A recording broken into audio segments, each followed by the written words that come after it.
గత ఏడాది కంటే ఈ ఏడాది క్రైమ్ రేటు తగ్గిందని విజయవాడ సిపి రాజశేఖర్ బాబు తెలిపారు. వార్షిక నేర సమీక్షా సమావేశంలో ఆయన వివరాలు తెలిపారు. 1000 కెమెరాలు ఏర్పాటు చేశామని, అనుమానాస్పద ప్రదేశాలు, అసాంఘిక కార్యకలాపాలు జరిగే ప్రాంతాలు ఎక్కువగా డ్రోన్స్ను వాడుతున్నామని వివరించారు. అలాగే ప్రాపర్టీ రికవరీ కేసులు 2024లో 51% ఉంటే 2025లో 80% ఉందని చెప్పారు. 2026లో సాంకేతిక పరిజ్ఞానాన్ని మరింత అందిపుచ్చుకొని కేసులను త్వరగా పరిష్కరిస్తామని విజయవాడ సిపి రాజశేఖర్ బాబు చెప్పారు. ఒక కల్చర్ని మనము పోలీసింగ్లో డెవలప్ చేయాలని చూస్తున్నాము. అండ్ దెన్ టు ఆల్మోస్ట్ 95% మేము సక్సెస్ అయ్యాము.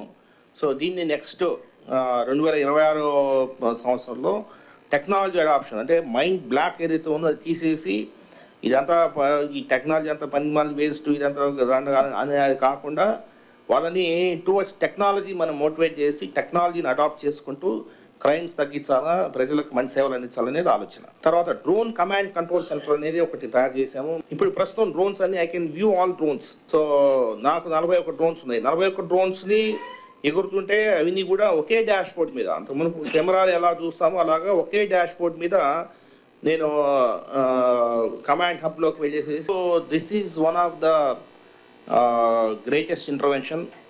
డిహెచ్ఎంఎస్ అని digital devices health management system, health monitoring system అని ఒకటి పెట్టాము. ఇందులో ఇందాక నేను చెప్పాను 10,000 కెమెరాలు పెట్టామని. ఓకే, కెమెరాలు పెట్టడం కాదు, ఆ కెమెరాలతో కూడా నా కంట్రోల్ రూమ్కి రావాలా, కంట్రోల్ రూమ్కి వచ్చి కంట్రోల్ రూమ్లో అది పనిచేస్తున్నా లేదా అని నాకు తెలియాలా అన్న ఉద్దేశంతో డిహెచ్ఎంఎస్ అనే ఒక ఇది చేసేసి మనం చేసాం. 10,000 కెమెరాలు తొందరలో ఇంటిగ్రేట్ చేయబోతున్నాము. ఇప్పటికి ఆల్మోస్ట్ 8,926 అనుకుంటాను ఈ రోజుకి. సో 8,936 కెమెరాస్ నేను ఈ రోజుకి వీ హ్యావ్ ఇంటిగ్రేటెడ్ 8,936 కెమెరాస్. అందులో 7,205 పనిచేస్తున్నాయి, 1,731 పనిచేయట్లేదు. అంటే ఇంకా పనిచేస్తాం లేదా దాని మీద ఇంకా ఫోకస్ పెట్టలేదు. Our objective is to ensure that at least 95% of the age. Hi, నేను మీ Raj Tarun. Please subscribe to YK TV. This is Viraj Ashwin.